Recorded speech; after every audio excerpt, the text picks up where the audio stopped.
Present your bodies a living sacrifice, wholly acceptable to God, which is your spiritual service, and be not fashioned according to this world, but be ye transformed by the renewing of your mind, that you may prove what is the good and acceptable and perfect will of God.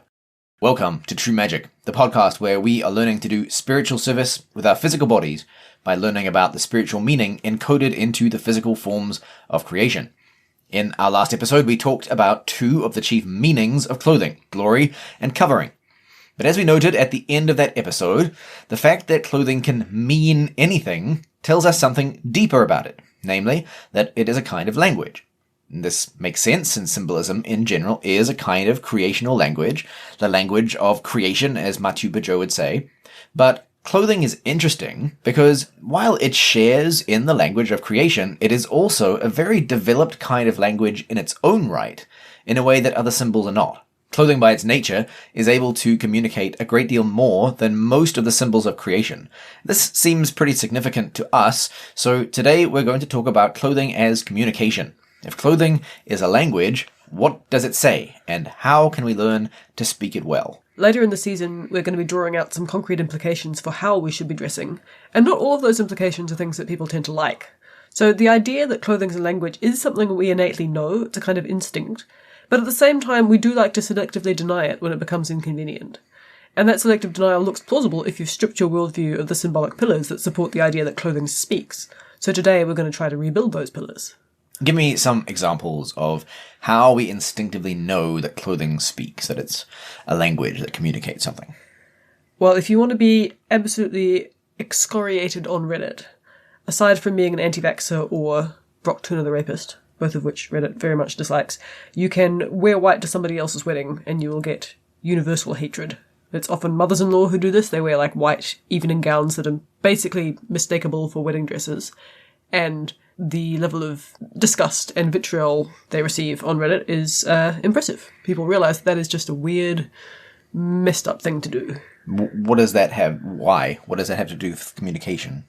Well, it communicates that you are a sort of narcissistic, crazy person who either thinks she's the bride or wants to upstage the bride or wants to prove she's as young and good-looking as the bride despite the fact that she's the mother of the bride or something equally sinister.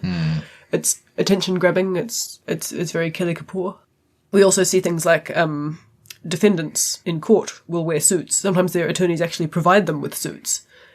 And technically there should be no reason for that, right?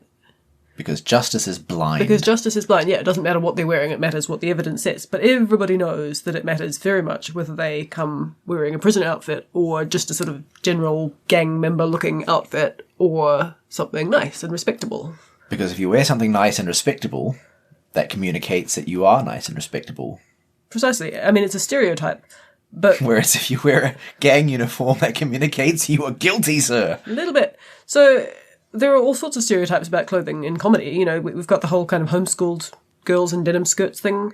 We've got the My Daddy is a Lawyer uniform, which is like a salmon pink button-down shirt and white shorts. You've got the basic white girl who wears the Uggs and the jeans and the flannel shirt. People kind of know what these things mean. It's salmon shorts and a white v-neck. Maddie and Tay said so.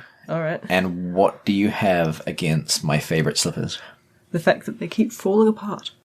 If we didn't believe that clothing communicated, we wouldn't bother to dress up for a job interview or for a first date. And we do. And if you think that you're only doing that as a concession to the prejudices of other people, honestly say to yourself, what would I think if my date showed up in a clown suit? So, what do you have against clowns? The desire to live. Okay, yeah. So your date might be a psychotic killer if she appears in a clown suit. Or just terminally clueless. The sort of person that you might feel embarrassed to be around. Right, so wearing a clown suit communicates that you are completely oblivious to what a date is. Something not good. If clothing didn't communicate, Hollywood would not spend millions of dollars on costume designers. Hollywood is in the communication business. They call it the entertainment business, but there is no entertainment without communication. So as a rule of thumb, if Hollywood is spending tons of money on something, it means that thing is a potent communication method. Everything they spend money on, from the lighting to the soundtrack to the clothes, has to help communicate because it has to help tell the story. That's what they're fundamentally doing, is storytelling. Darth Vader wears black, Princess Leia wears white. It couldn't be the other way around. And it's not a coincidence either that Luke starts off the trilogy wearing kind of pale whitish clothes and he ends up dueling Vader in an all-black outfit, but is also not as simple as white good, black bad, because the stormtroopers wear white. So the language of clothing is complex, and the language of color is also complex, but white clothing can symbolize anything from purity and innocence to homogeneity and creepiness. Yeah, if you're making a horror film, you will put your creepy child in a white dress. Or if there's a woman who's roaming the moors, singing crazy songs to herself, she's probably wearing a white dress. But it's not only fantastical space movies and sort of glamorous period pieces that use clothing as storytelling either. I think a really good example of this is The Office, the US version. Because it's a show that uses almost entirely ready-made, like store-bought, generic, normal people clothes to convey a sense of character. I don't think that anything was sort of bespoke made for the characters on the show, at least maybe wedding outfits and stuff. But generally, it's stuff you could buy at a place like Scranton. And most of the characters wear quite bland clothes. You wouldn't look twice at them on the street. Maybe Andy Bernard, he has some kind of odd suits and that's mentioned a lot, but everyone else, they're just normal people. But you would never confuse an Angela outfit with a Pam outfit, or with a Karen outfit. They're very distinctive. They say a lot about who those people are. Dwight dresses in a very Dwight way, and Kelly dresses like a Kelly would dress. And there are quite a few moments on the show where they play with how people dress. You can see as the show progresses how Jim and Pam's clothing changes as they become kind of older and more responsible, a bit more confident, all these things. It's very well done, and it shows how important it is. Surely no one really denies that clothing communicates, though. We've spent some time now already hammering the point home, but did we really need to? Because surely everyone is just sitting there like, come on, get on with it. Obviously clothing communicates. You might come across the occasional obstreperous atheist who wants to say that there's no meaning to what he wears, but presumably Christians don't think that way. Yeah, but you come across a lot of Christians who believe that fashion does not apply to them. And it's usually men, because, women may have many weaknesses, but attentiveness to non-verbal communication does not tend to be among them. People kind of mock women for how much they judge each other about clothes, but I think it's because women are speaking the language several levels of meaning more deeply than men tend to. But you get heaps of guys, particularly, who think that fashion doesn't apply to them because they're not into it. So the guy who wears just whatever his mum or his wife picks out for him from the most boring, generic, mass-produced stores that are locally available. And if he has any aim at all, it's sort of to look unremarkable, right? He's not into Project Runway. He doesn't know who Armani is. He's not into any of the noticeable subcultures like, steampunk or goth or preppy clothes or anything like that. So he thinks he's just opted out of fashion entirely. I think that kind of man does exist, but I'll do you one better for the sake of our extremely niche audience. Hello, niche audience. I think that there are basically two kinds of ditches that I've seen when it comes to clothing. There's the reformed hipster, who is extremely fashion conscious, but he likes to pretend that clothing choices are of no consequence to Jesus. And I don't want to talk about the reformed hipster right now because then I'd have to wash my brain out. But there's a ditch on the opposite side that sounds exactly like what you have in mind, which is like the reformed nerd who is too socially uncoordinated to dress himself properly and who legitimately thinks that clothing shouldn't matter because it's too shallow and it's vapid, and people should admire him for the keenness of his intellect and disregard his smelly old t-shirt. But of course, he himself will judge other people on their clothing choices, because despite his beliefs, clothing does communicate, and so he knows that when someone looks too fashionable to him, that communicates something about their character, at least in his mind it does. So this is why it's really handy to be able to put clothing firmly into the category of a language. If you don't have a way to articulate and think about the way clothing communicates, it can seem very nebulous and subjective.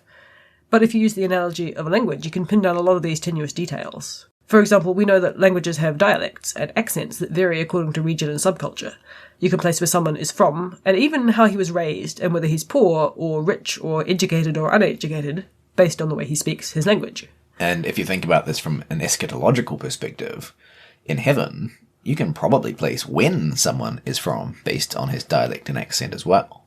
So this reformed nerd guy who isn't into fashion is a bit like a guy who denies he has an accent. And I have on occasion been amazed to meet someone, always, I'm afraid, audience, an American, who legitimately, non-ironically, believes that he doesn't have an accent. Like, imagine having such a poor theory of mind that you cannot intuit that other people will hear themselves as having no accent, and you as sounding American. And imagine also not being able to hear that you form words a certain way, and that you can actually play with that and change it if you want to. Yeah, everyone else has an accent, but not him. But the Reformed nerd is actually worse than that guy, really. He's worse. He's like a guy who speaks English, but denies that he's speaking a language at all. Because to him, speaking a language means speaking a foreign language. And he's not speaking a foreign language, he's just speaking normally. Like, my man, you are not the center and ground of existence. You can't believe that your clothing is so axiomatic, so definitional of normality, that it doesn't even count as fashion, because fashion is what other people do. Exactly. Now, I don't think I've ever in real life heard anyone so deluded that they will claim English isn't a language. But, like you, I have heard plenty of people claim that they don't have an accent or a dialect. And yet, they're usually Americans. They're either from California, where they think their accent is normal because it's what they most often hear on movies and TV, or they're from the Midwest, where someone once told them that Midwest accents are smooth and mellow and neutral, and they know they don't sound, weird like those Southerners or the folks from Boston or whatever. Boston. Yeah. As a Kiwi, it's hilarious to hear such things because both Californian and Midwest accents are obviously quite distinctive to us. I mean, I get it, you're a fish and water doesn't feel wet to you, but my water is different to your water and yours is definitely wet. Yes, we're not claiming that New Zealanders don't have accents either, for the record. Clearly we do, and we have heard from many of our beloved American audience that they love our accent despite the fact that we cannot stand it. Yep. If you hear it in a Kiwi accent in a movie... Oh, it's horrifying. Oh, man. So is that what we sound like to everyone else? So accents are inescapable. They are just the way you speak the language. If you speak any language, you speak it with an accent because you have to speak it in a particular way. You can't speak a language in no way. Yeah. Even RP, received pronunciation, which, like the Queen's English, that's an accent too. It's not the one right way to speak English. It's not like we should all be speaking like the Queen did. That doesn't exist. There's no such thing. And by the same token, if you wear clothes, you are wearing them, as it were, with the accent of your time and place. You are dressing a certain way. It's inescapable. You can't dress no way, at least not without being arrested. Just to really hammer this point home, another analogy you could use is food. So you might ask someone, what's your diet like? And they can't really say, oh, I don't have a diet. I don't do keto or paleo or any of that nonsense. I'm not a foodie. I just eat whatever I want. I just eat normal food. Well, you might not be into food as a hobby, and you might not have a specific named diet, but whatever you eat, that's your diet. You have a diet, whether you like it or not. So everyone who eats has a diet, and everyone who talks has an accent, and everyone who wears clothes is speaking a fashion language, whether they're aware of it or not, and whether they like it or not, and they are speaking a particular dialect with a particular accent as well. For example, even if you don't care about clothes at all, and you do go into the most generic, cheap, mass-produced clothing store in the world, I don't know, Walmart, the warehouse, whatever, that means you're selecting from words, let's say, individual garments, that are pre-selected for you in your local language. At a Walmart in Texas, you can choose between a t-shirt and a button-up shirt, but you can't choose a medieval doublet. That option just isn't available to you. It isn't a word in your language. And if you found that the inventory of the store had jumped back several decades and you were confronted with, like, a rack of zoot suits, you're not going to just shrug and grab them and you'd be like, okay. You would think, this is weird, I don't want to wear this. Where are the normal clothes? Meaning the clothes that are words from the language you're used to speaking. And you're also going to choose according to the grammatical rules of your language. Grammar is the way in which words are organized to make sense. So if you think of individual pieces of clothing as words, you can't just chuck any old words together into a salad and have it make sense. You know that you're not going to stroll into Walmart and pick out a pajama top and a pair of dress pants and one croc and one ballet shoe and wear them all together. That would make you look like a crazy person, because people who haven't mastered the basic grammar of a language, whether it's a spoken language or a language like clothing, are the outcasts of society. They're the ones on the fringe. They are the crazy people. So if you don't understand the difference between day wear and night wear and formal wear and casual wear, you're not going to be able to function in society. And even people who get it slightly wrong look unsettling and off-putting. Think of whether or not you tuck a t-shirt in. Actually, think of aliens. The way aliens are portrayed on TV and movies, that they don't quite get human culture, and they often speak with sort of overly formal or stilted grammar, and they often wear clothes that just aren't quite right, and that just shows how old they are. Or the Steve Buscemi meme. How do you do, fellow kids? Right. I had an altercation recently with our 12-year-old trying to get him not to tuck his t-shirt, in fact, into his pants. And he just couldn't understand why you couldn't do that. Because Dad tucks his button-down shirt into his long pants. Right. So therefore, tucking your t-shirt into your shorts makes perfect sense. As a 12-year-old doesn't make you look like a weirdo. And it was very hard to explain to him the minutiae of why you just can't. It's like, there isn't any particular reason it makes you look like a weirdo. Just trust us, it does. Yeah, it really does. And it's something that does take time to learn. And parents spend quite a good deal of time training their toddlers in this language. You know that little kid who dresses herself and she's got on snow pants and a tutu skirt and a Little Mermaid nightie that's tucked in like a t-shirt, and she's all, let's go to church. And you have to be like, no, because even if she is technically modest and covered and warm, that's not all that matters. And your toddler will go all kind of rationalistic, atomistic on you and try to persuade you that grammar doesn't matter. Which makes perfect sense. She'll try to reduce it, take the classic Enlightenment mindset and reduce it all down to the individual components and convince you that they're functional. Yeah, and it kind of makes sense because toddlers aren't very good at actual grammar either. But in both cases, it is your job as the parent to teach them how to use real language and the language of clothes by the time they grow up, or it will be a genuine social handicap. So one way people deny that clothing communicates is by trying to say that they don't have an accent, and usually that's men, as you said, because women are more clued into non-verbal communication, which is what clothing is. Does that mean, then, that women don't make the mistake of denying that clothing is a language? They absolutely do, but it's kind of a different beast.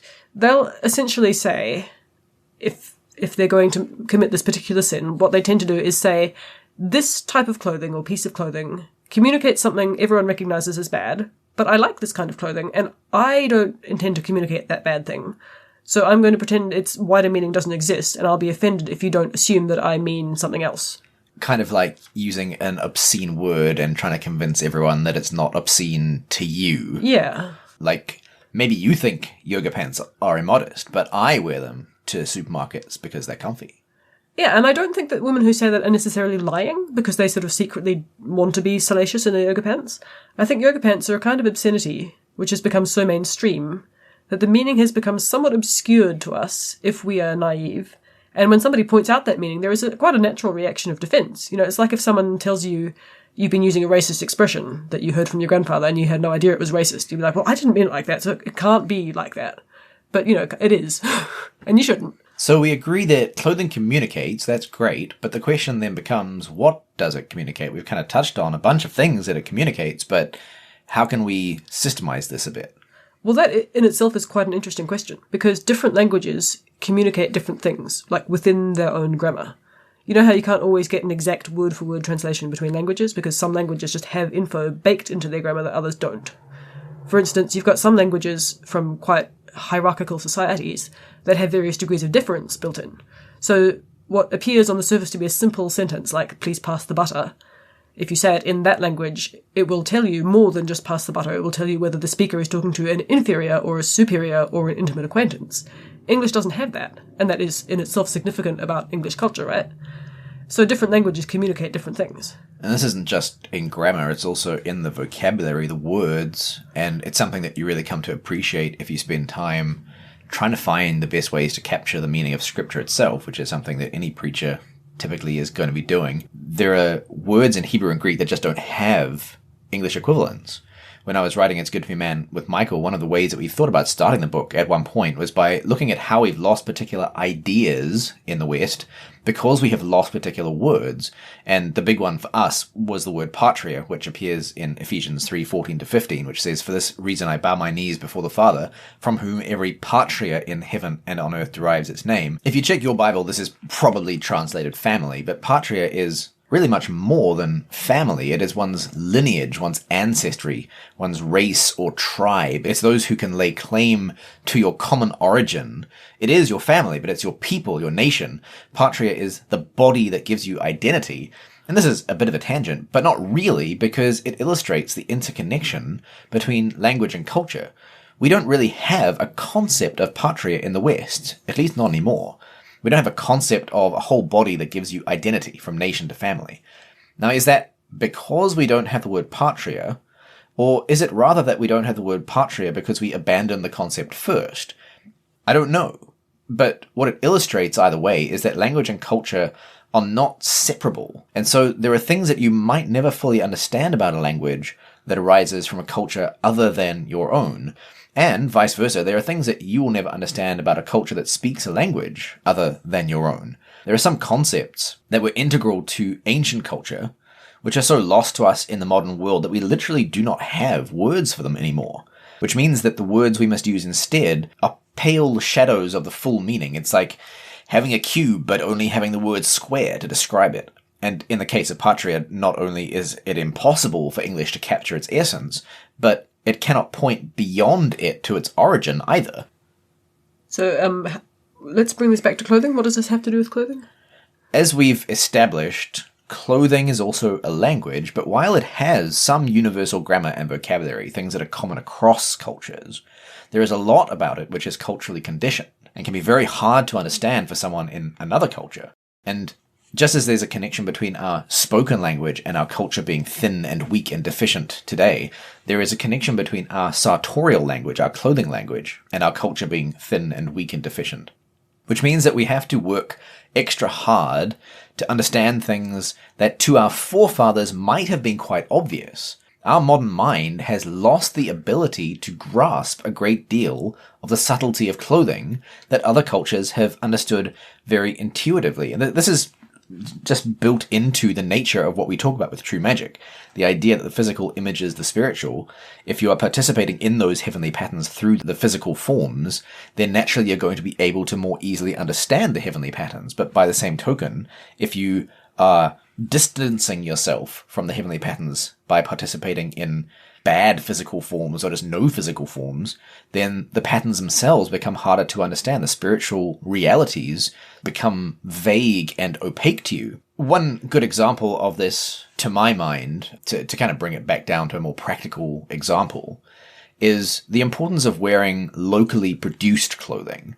Many cultures had a strong regional pride in their clothes because it was tied to their land and to their animals and to the skills of their workmen and workwomen, passed around the community and developed over time, so it was an integral part of their identity, and it could be a region-specific design of braiding or a particular dyeing technique or some very soft wool from a specially bred sheep. Whatever the case may be, that item of clothing or that part of clothing became important to them in a way that we have absolutely no analogy for. When we talk about buying local, we mean buying cloth diapers made by a stay-at-home mom who used a pattern off the internet and fabric and thread made in China. Yeah, in the case of clothing, historically across all cultures until pretty recently, clothing was much more about collective identity than individual identity, so it communicated different things than it does today. During some periods of history, you could take just one look at a woman and go, oh yeah, she's married. And how would you know? Because she was wearing a mob cap, and only married women wore mob caps. We don't have that kind of instant visual signal today in clothing to communicate someone's marital status. There's the wedding ring, but that's much smaller, it's harder to see from a distance, and people don't always wear it. So historical clothing was very largely about placing you visually within your community. Whether you were married or not, how rich you were, what your religion was, what your politics were, maybe even quite specifically what you did for an occupation. And in a stratified kind of society with complex etiquette rules, this just made life easier for people, simpler, less awkward, because you knew who should defer to who should be introduced to who is the mistress, who is the maid. You knew where everyone was placed in your little village, and that was kind of comforting. And sumptuary laws, which we'll talk about in the next episode, actually enshrine some of these distinctions in law. As you say, this is something we'll talk about next episode, because clothing as identity is so fundamental to what clothing is that it really deserves its own episode, and there are a lot of surprises in there for modern Christians. For instance, like language, clothing used to be much more diverse and region-specific, and just as accents and dialects used to have much more variation despite fairly close physical proximity by modern standards, cultural isolation meant that clothing was more regionally distinct. And today, many spoken accents are softening and homogenizing thanks to media, and so are regional clothing distinctives turning into this kind of generic Western look. You do still find traditional clothing, here and there for ceremonial purposes or whatever, But the fact that you can find today a kid in Kenya who is wearing the exact same Mickey Mouse t-shirt from the exact same brand, exact same factory, exact same batch, as is being worn by a kid in Australia or in the US, that's wild. That's very, very new. Today's clothing is much less about this community identity, in other words. Or you could say that in a democratized and globalized society, clothing is much more about a person's chosen community, a community of identity, something that he picked, rather than about the community that he was born into, the natural body that gave rise to his identity. It's a lot more about a kind of abstract subculture. So, for instance, if you looked at a European woman today, you might not be able to tell at a glance which European country she came from based on her dress, which is historically odd. You usually, you could often pick it to a region, probably, if you knew what you were doing. And you wouldn't necessarily be able to tell if she was married or not, if she was rich or poor, but you would be able to tell that she liked cottagecore, or that she was really into Black Sabbath, or that she liked vintage rockabilly type style. The modern clothing advertises the individual and the individual's chosen subculture, which may not even exist in geographic proximity to the person. It might be that someone's the only person in her entire small town who's into, Gothic Lolita-style clothing or whatever, and instead of her real community sort of supporting her in this, she has a community online that shares her aesthetic. So to bring it back to communication specifically, the Black Sabbath thing raises a related issue. We live in such a disenchanted world where we don't really consciously understand that clothing communicates anymore. And so I think it's really interesting that we see people trying to make up for this deficit, this handicap, by using actual words on their clothes, which is like, we've become so dull of hearing. We're almost deaf. And so we can't tell what the clothing says, so we're putting subtitles on the clothes. Yeah, the subtext is rapidly becoming text. It is very common today for clothing to communicate via text, but obviously very uncommon historically. It's not that you wouldn't communicate your beliefs and allegiances by your dress in some way historically. After the French Revolution, there was a brief fad of guillotine chic, which involved wearing a thin red ribbon around your neck, like your head had just been chopped off.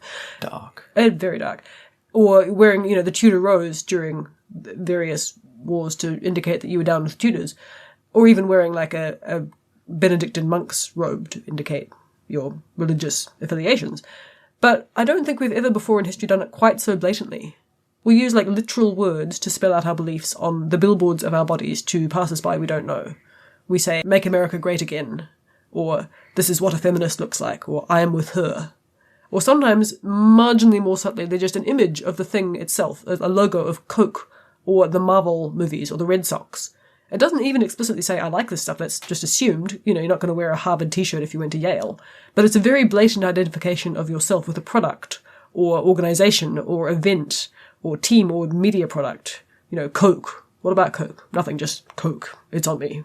So that's something that we'll explore further in the next episode, but there's also a big difference between what our clothing communicates to each other, we who are in it together, who speak the same language with similar accents, aware of all the minutiae and distinctions, and what our clothing communicates more broadly if you were to take a step back and look at it from a historical perspective. So, for instance, what would an archaeologist from 3000 AD think of our modern day clothing? What would he think that it communicates? Because, as we said, there are objective things that cross-culture clothing communicates. Well, for one thing, I think they'd be struck first by just the embarrassment of riches that they would have in terms of artifacts. For most of history, textiles have been incredibly rare archaeological finds. It is so exciting to find a textile that's even kind of semi-intact, because they were made of organic materials that decomposed, and because cloth was so valuable that it tended to be reused and remade and recycled until it was practically non-existent, and even then it might be sold for making into paper, so it just disappeared. But modern clothes are this bizarre paradox. They are made to exist forever, with these synthetic fabrics that never decompose, but they're not made to last forever as garments. Quite the opposite. We have, historically speaking, quite badly made clothing. Dresses are not lined that should be lined. We use these comparatively weak threads. Linen thread was the standard back in the day, and if you sewed a seam really well by hand with a strong 2-ply linen thread, you would actually rip the fabric before you'd rip the seam, which is very cool and very much not how our clothes work today. They rip at the seam. We have a lot of quality issues as well. We have things like one-piece sleeves as a standard instead of sleeves that would actually fit better being two-piece, and having like a high arm side with a gusset. This is a bit technical, but basically these are things that make a much nicer fit and give you more mobility in your arms, but they do require personal adjustment. You can't really do it for mass production, so we don't have that anymore. We have worse sleeves, essentially. We don't tend to have button shanks. We don't tend to have weighted hems on dresses to stop them from flying up. They used to put cording in the hems. And we also have just weird quality issues like people cutting things off grain. Sometimes you'll buy a pair of jeans that just kind of twist funnily round your legs and just don't sit right. That's because they've been cut off grain. Things like that, which would be a lot easier to pick up on and avoid in a less industrial process. So the fact that today we not only have immortal clothing, these plastic-based clothes that will live on long after our bones are dust in the coffins, but we have them in vast mass production and abandoned almost new, sometimes literally new with tags on, by the truckload into landfills. That is historically very significant and very aberrant. So I think that's the first thing that would strike them, is just how much clothing we've left in the ground. They would say that our clothing was designed to exist forever, but that it seldom lasted very long. That certainly does communicate something. I would say that it says at least two things to my mind, which I think are obvious cross-cultural objective patterns being communicated. The first is that we are so wealthy that we can afford to throw new things away. And the second is that we are so ugly, culturally I mean, like spiritually ugly, that we create things we want to throw away. We have no pride in our work. There's no artisanship, there's no lasting aesthetic beauty to our clothing, generally speaking. And so we chuck it. It's particularly ironic because there's no good reason our clothing shouldn't last much, much longer these days than it ever has. Not only is it synthetic, but we are living in climate-controlled environments. The clothes aren't being subject to the same extremes of temperature and weather and, battling through ice and sleet every time we go to the barn to feed the horses. And we're washing them much, much more gently than back in the days of washboards. Beating them against the rocks. Beating them against the rocks. Mangle. Precisely. They just don't need to be as robust as they used to be because we know that we're not going to wear them for more than a couple of seasons, very likely. And I find it interesting if you ask people if they had ever owned one truly beautiful piece of clothing. I think most people would say no. Would you say no? The only pieces of clothing that I can think of that are truly beautiful that I've owned would maybe be like a belt. Nice.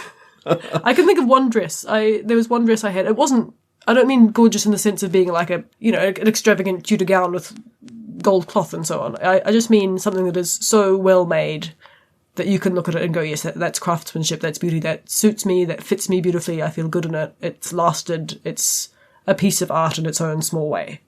One dress, which I no longer have, which is very sad. I think for a lot of women, the only really well-made, beautiful kind of bespoke piece of clothing they will ever own is their wedding dress. And frankly, a lot of those aren't even that great anyway. And if you think about what a man would wear to a wedding, usually it would be a hired suit that wouldn't be tailored. But it would still probably be the nicest thing he would ever wear. And to be clear, I'm not claiming that most people throughout history exclusively wore beautiful clothing. You can really over-romanticize the past here. People had the best they could afford with the time and money they had. And it's easy to kind of get an over-aestheticized view of things when you look at fashion plates and old Hollywood movies and portraits of the nobility. People did wear stuff that wasn't great. But what I am claiming is that there was no period of history in which people as vastly wealthy, both in time and money, as we are, didn't wear clothes of a vastly higher standard of beauty. The really weird thing about today is that we can afford to have lace and beautifully finished garments and embroidery and tailoring, all these things. We don't feel like we can, but compared to people throughout history, in terms of how many hours we'd have to work to make it and how much leisure time we have and so on, we absolutely can. And yet we don't. It's just a fundamental change of priorities. We would rather, genuinely rather, have a closet full of mediocre garments than to have 2 superb dresses to wear for the year. Which relates to what we talked about in the last episode about how modern clothing is made according to standard pattern sizing. The philosophy is basically that you must fit the clothes, rather than the clothes fitting you. So there's no adjustability, because our industrial approach to sizing doesn't permit adjustability because it has to all be made to fit a single idealized person, a single average. And historically, it was actually easier to conform to whatever body shape was considered ideal at the time, and that obviously changed a lot over time and place, because clothes adapted better to your unique form, whereas now clothes expect you to adapt to their form. And what this communicates is that people are essentially interchangeable parts. At least that's, if I were an archaeologist in 3,000 years, that's what I would say it communicates. What's ironic, though, is that treating people this way actually makes them stand out more. If you think about the lack of structure in clothing, for instance, then basically no boning, you've got no tailoring, you've got no horsehair or padding or cording, any of these fancy things you've taught me about. That means that achieving a fashionable silhouette cannot be faked with superstructure. You can't have padded busts and hips, and smooth torso lines, and rigid sleeves and skirts. But if you want to achieve that ideal body shape, you have to do it with your actual body through diet and exercise, which makes the look much harder to achieve for most people, and for many people simply impossible because their body just isn't that shape. Absolutely. This is an interesting thing I've learned from watching historical YouTube costumers, some of whom wear many historical clothes. And the first thing you learn when you get into historical costuming is that it's not about just the dress. If you want to blithely go to a ball and wear an 1860s style dress, you can't just buy the dress. You have to buy a lot more stuff you don't see, and it seems like a waste of money, right? Petticoats and the crinolines and the corset and the corset cover and so on and so forth. And it seems like, do I need to? But yeah, you do, because otherwise you'll have completely the wrong silhouette. And silhouette is like 90% of historical fashion, honestly. It's about the shape you are. And even like a 1950s dress, the fit and flare type, if you don't have the petticoat on it, like the model on the internet, when you get it, you'll be like, oh, the skirt is all like sad and floopy. It just doesn't have the right shape. What a lot of these YouTube costumers talk about is just how freeing it is to be able to construct this perfect body shape without actually doing anything to themselves. It doesn't really matter if you are thin or fat, you can still be fashionable. Nowadays, it's hard to be fat and to be fashionable. But in the 1700s, I mean, people would still know you were fat, obviously, and that wasn't the beauty standard of the time. But you could still have the same kind of hip-to-waist ratio because you were literally just adding bits where you didn't have bits to construct that ratio, and you were good to go. And I think there's a lot of freedom in that. And we should also remember that clothing historically was made with quite a lot of kind of leeway built in, because you might have to wear it for the next 10 or 15 years. And if you gained weight or lost weight or had a baby, or 5 babies, it would still need to do. So clothes were very deliberately constructed to be adjustable. You would have these split skirts and petticoats that their seams would not come up to your waist, but they would tie first at the back and then in the front separately, so you could adjust it as according to your girth. You would have a lot of clothes that were put on with straight pins. Before buttons became such a big thing, everything was just pinned. Not quite as dangerous as it sounds, because there were layers and you didn't tend to stab yourself, but it did mean you could just pin something a little bit further in or out as you expanded or contracted. And this kind of thing, as well as corsets that did up, with lacing, which could be looser or tighter, made it much, much easier not only to gain or lose weight as you happen to do, but also to be pregnant. It's a rule of thumb among historians that if you are looking at a garment in a painting that you don't have an example of in real life, a physical example of, and you want to see how they would have constructed it, you ask yourself, would this work for pregnancy or breastfeeding? And if it didn't, that's probably not how they constructed it, because it just was a fact of life. You just had to make things maternity and breastfeeding friendly. So there are some very, very interesting historical examples of maternity clothing, because it was normal clothing. All clothing was maternity clothing. Pretty much all, yeah. In fact, the reason we know so much about maternity clothing in the past, breastfeeding clothing particularly, is because of the paintings of the Virgin Mary, because there are just a lot of pictures of that, and she's often breastfeeding in them, so you're like, oh yeah, so there was a slit there, and there was like a brooch there that you could undo, and, it's pretty cool. Well, we've mostly been talking about women's clothing here, but the fact that women's clothing is not maternity-friendly today, and cannot be made maternity-friendly, and is often not suitable for breastfeeding either, that wouldn't be lost on archaeologists. Yeah, but this goes back to the point about wealth, in that they might decide our culture was just so incredibly wealthy that we could afford to buy whole new wardrobes for our very few pregnancies, which is true. Then they might also look at the actual clothes that we have for that and decide that our culture didn't value childbearing very much at all and saw pregnancy and breastfeeding as an interruption to the normal way of life. They might observe that pregnancy and breastfeeding clothes are quite generic and bland, and don't cater to the great number of fashion subcultures that we have around at this time in history when it comes to all other kinds of clothes. Right. The post-millennial future will have maternity steampunk. Maternity steampunk, you heard it here first.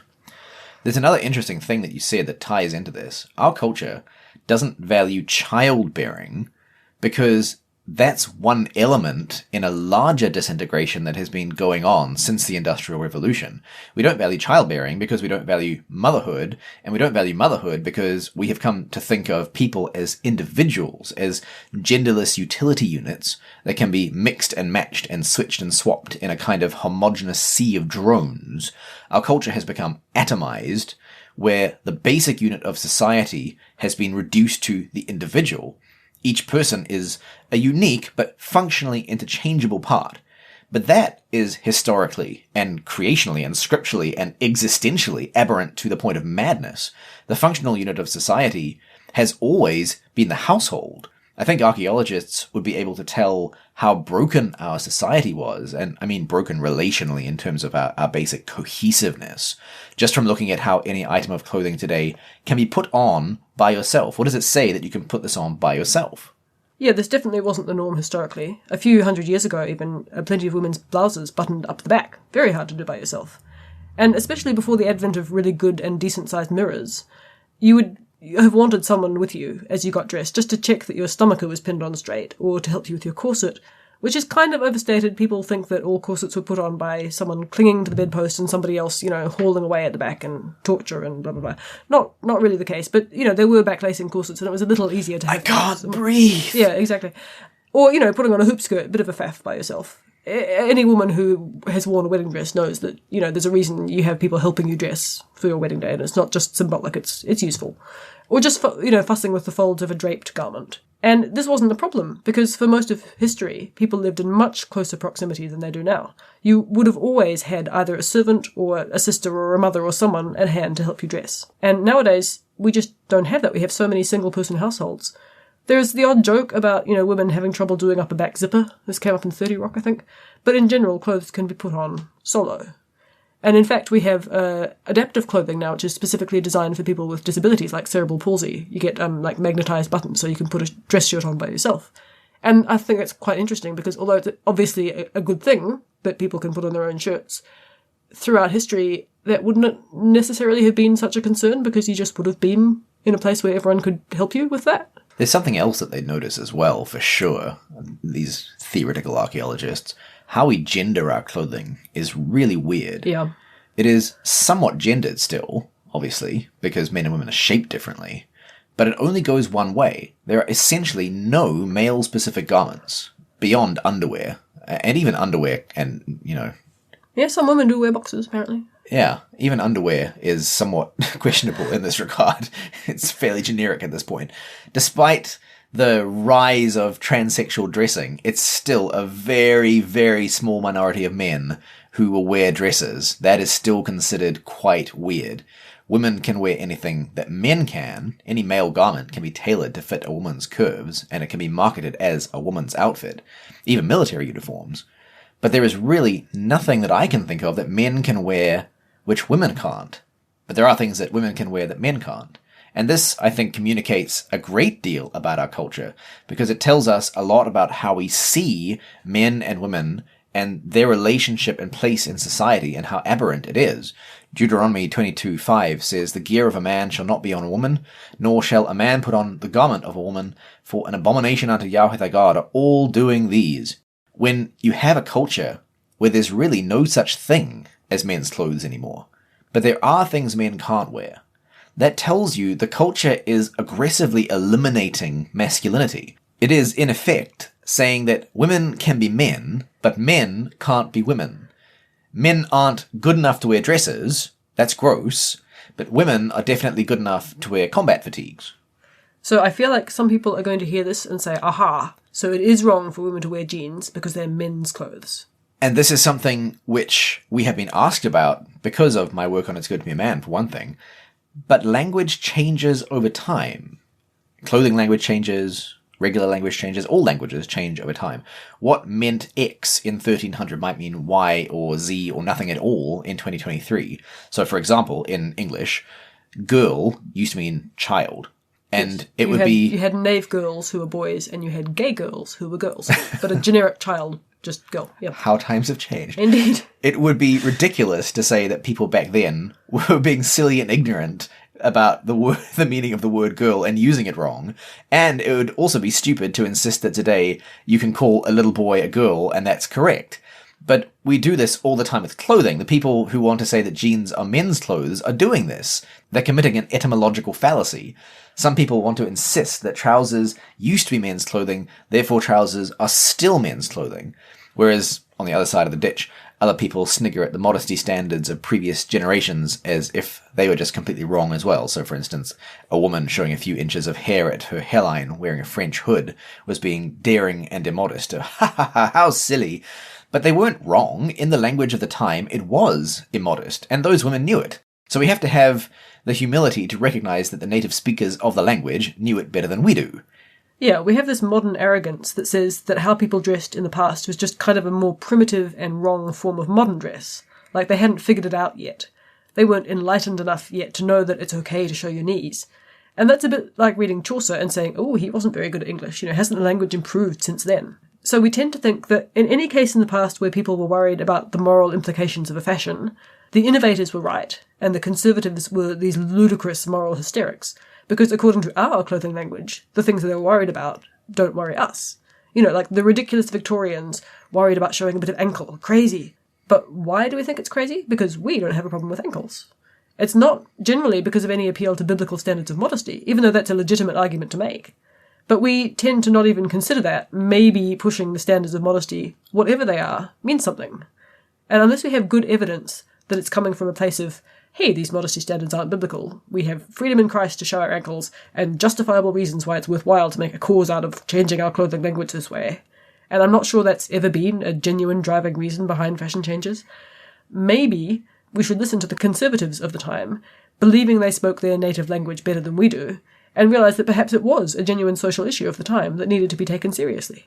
So we have to stop reading the language of their day through the lens of our language. A lot of people look at the medieval practice of married women covering their heads, for instance, and they automatically assume that's a negative thing, a sacrifice that you make when you get married. It's like a burden that you have to bear. You can no longer show your hair to anyone. But did they see it that way? If you look at the complexity and the style changes and the extravagance of the various wimples and the hats and the veils, and you think about the way that marriage was viewed back then, I don't think it was viewed as any kind of a burden. It would have been a coveted piece of fashion that you attained the right to wear. And we have a similar kind of funny attitude towards corsets, which I mentioned earlier. Corsets have become a symbol of, the evil patriarchy. They are these oppressive... Patriarchal oppression. Yeah, they are these oppressive, garments of torture which prevented women from doing anything rather than lying on a couch and fainting. And this just isn't true at all, is the thing. Women climbed mountains in corsets. Working women wore corsets. The fact is that for most of the history of stays and corsets, which are kind of essentially the same thing, just stays were earlier, corsets were later, but it's fuzzy, they weren't even tight-laced. They would smooth out the lines of your torso, but they didn't actually cinch your waist in beyond its natural measurements. And what they mostly did, honestly, was support the bust. They were essentially bras. I was talking to a friend the other day who is complaining that being somewhat well endowed, she finds regular bras uncomfortable because, the weight on the shoulders and all that. And she was like, oh, I need some kind of long line bustier type thing to support me from beneath. And I was like, dude, you want a corset? That's what that is. One quite funny example of this, I think, is the live action version of Beauty and the Beast, in which Emma Watson playing Belle, chosen... The great feminist of our day. Indeed. Emma Watson, who I assume was cast largely because she is sort of the intelligent feminist thing. They felt it fit for Belle. She famously declared that she was not going to wear a corset. Which... You go, girl. Yeah. Everyone was like, oh, that's so enlightened, that's so great. Stunning and brave. Stunning and brave. The thing is, A, it would have been stays back then anyway, but B, I'm willing to bet, without doing any kind of obscene research on this, that Emma Watson not only wears a bra in her movies, but also in her personal life, without feeling particularly oppressed by it. Or if she does feel oppressed, she doesn't feel oppressed enough to not wear them. I'm sure the paparazzi would have a field day if she didn't wear bras. Well, exactly. I mean, you just do. It's fine. And that is the exact style. This was not a tight lacing era that she was in. Her waist would have still looked tiny, as it did in the movie, in fact, without a corset, because her skirt was enormous. That was how it worked. You added extra width in places to emphasize the smallness of the places you weren't adding width to. And the real irony of it is that not only did she fail to understand, how bras work, basically, but the yellow dress that she did wear in the iconic scene had boning in it. Integral in the dress. There was boning. So it was performing exactly the same function. It was a built-in corset. It was a built-in corset, exactly. It's a bit like saying I don't approve of insulation in my buildings and then constructing a house using those insulated prefab blocks. Like, it's just, why? How? And to be fair to Emma, it's not really her fault in that she is just an actress. You know, there were legitimate historical costume designers on this film. Well, the thing is, people who should have known better should have sat her down and be like, Emma, come on. But they didn't, and she made a thing of it, so I feel justified in saying, badly done, Emma. Okay, so we've gotten a little bit far off track, I feel. Right. The point that we were making was that language changes over time. So jeans aren't really men's clothes anymore. Women's jeans really are women's jeans because they're tailored to women, and if you saw a man wearing them, you would know. You would consider it cross-dressing, wouldn't you? Yeah. Although there are certain standards of modesty that are creational and objective, as we said, there are many other standards that are relative to the grammar of the particular clothing language in question, and it is possible for language to evolve in such a way that what was once considered immodest is no longer. It can evolve that way for good or ill, like it can evolve because of rebellion, or it can evolve because of necessity, but either way it can evolve. And the new standard might not be immodest by actual biblical standards.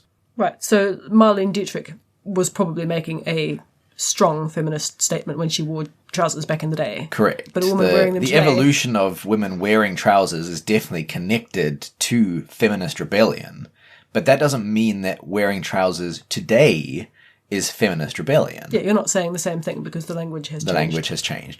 Now, personally, I do think that most women's jeans they're tailored tight on purpose to be immodest by biblical standards. And so I don't think they should be considered public clothing. Not all jeans, obviously, but there are certainly some styles of jeans or occasions for wearing tight jeans where it would be entirely okay.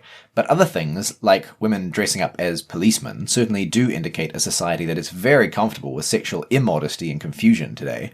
And obviously, women acting as policemen is worse. I'm not saying that dressing as policemen is the real problem here.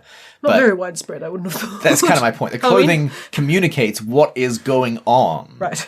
And when motherhood is considered aberrant by a society, childhood also gets messed up. If you think about what modern children's clothing says, why does it have such limited colour palettes, especially for young children? This is improving, I reckon, from maybe 20 years ago, but you've got that kind of hot pink and turquoise Barbie house thing for girls, and you've got, for boys, that really ugly camo and brown and bright orange and diggers and dinosaurs, and that's it. It's highly reductionistic, and it's a lot like the phenomenon of children's music, where you're creating something that's intentionally, aesthetically ugly because you think that's what's necessary for children to appreciate it, instead of teaching children to appreciate actual beauty. Yeah. And we'll talk more about children's music in a future season on music. But it's also significant that there even is such a thing as children's clothes, because for most of history, again, I mean, this goes back to the same point, once they were out of the swaddling clothes and the long dresses stage, children essentially dressed like miniature adults, sometimes even down to corsets and panniers.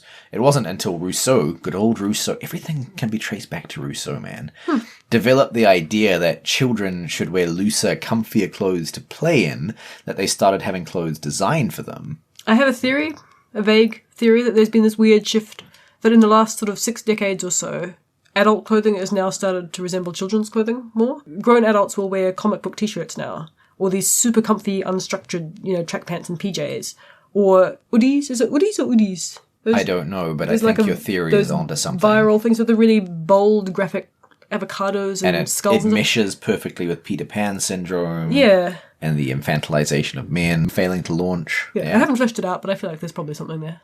Okay. We have covered a lot of ground, and this is a bit longer than we usually try to go. So let's summarize. Again, we're laying a foundation here. We're trying to put ideas down that we can build on top of later. Ultimately, our concern is not so much with what we're currently doing, but what we should be doing. What should we be wearing? What kind of clothing would participate in the heavenly patterns as we see them, the spiritual realities that God has set forth as our ideals in Scripture and in nature? But to get there, we have to be able to see what patterns our modern clothing currently participates in. So to summarize, we have argued for two big ideas in this episode. What is the first idea, Smokey? Well, simply just that clothing does communicate, just like a language does. It says things. And that is actually the major way in which it is able to participate in heavenly patterns. It can reflect spiritual realities because it is a language that is able to communicate those realities. And secondly, we've learned that modern clothing communicates some pretty dark spiritual patterns. And specifically, I think there are four big ones that we've identified. First, there's identity itself, which is what we're going to be looking deeper into next time because it's extremely fundamental to so much of what we're trying to do with true magic.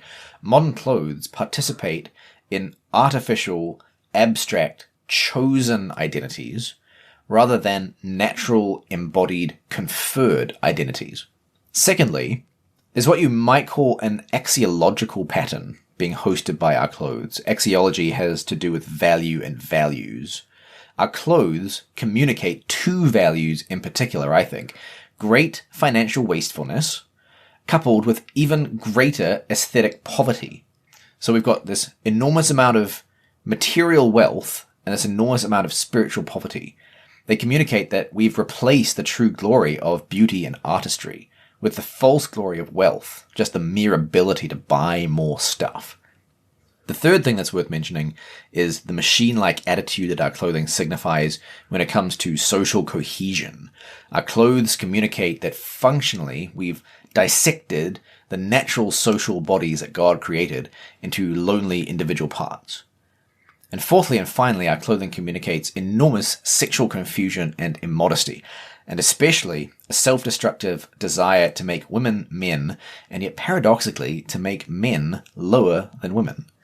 None of these are great surprises to most of our listeners, I'd imagine. This is the culture we live in. It's characterized everywhere by these destructive spiritual patterns. But it is instructive to be able to see how those patterns are instantiated in our clothes in such obvious ways if you just think about what to look for. So how should we be thinking about reforming our clothes? A good place to start is by thinking about how our own identities are bound up with those clothes, which will be the topic of episode 3. Until then, if you have enjoyed this content and you think other people should hear it, please go to your local podcast app and give us a high rating, because the higher the ratings, the more this podcast will be surfaced when people search for the sorts of things that they're interested in, and of course the more likely they are to click on it when they see that it's got high ratings. Yeah, if you want to give us a low rating, just go have a cup of tea instead. Don't bother. If you're a paid member, you can expect a new episode of Talky Nonsense coming out soon, where we'll be covering Smokey's favourite facts that has been recorded and is all queued up. And if you're not a paid member, you can head on over to truemagic.nz or truemagic.nz if you're an American, and follow your nose. You'll get early access to True Magic episodes, along with Talky Nonsense, which is a lucky dip of bonus contents from the mystery bag of cats that is our mutual brain. Plus, you'll also get the ability to comment and join community discussions, and of course, the most important thing, the warm glow of re-enchanting the world just that little bit harder. Again, you can subscribe at truemagic.nz. That's it for this episode. Go forth and present your bodies a living sacrifice to God, which is your spiritual service. This has been True Magic.